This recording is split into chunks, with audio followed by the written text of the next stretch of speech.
Obboleewwan kiyyaa jirtan alamarraa nageenya rabbichaa jiraatu seenirra kan inni jireenya sin baasee biyyarraa hidhaa shaadatanii keessaa walagarra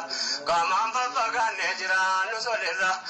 amriidiin islaamaa irratti waliin jirra akka ta'uu qabnu khayrii wal jejjeerra nasihaa gaggaarii dhaamsa walirra Karabin bira arganu animanu kan istiqama akhidma din Islam Rabbin dini hakikana nu barase isate kafaru kan janu base burqa Quran raqin base namni Rabbin kara nabi sabase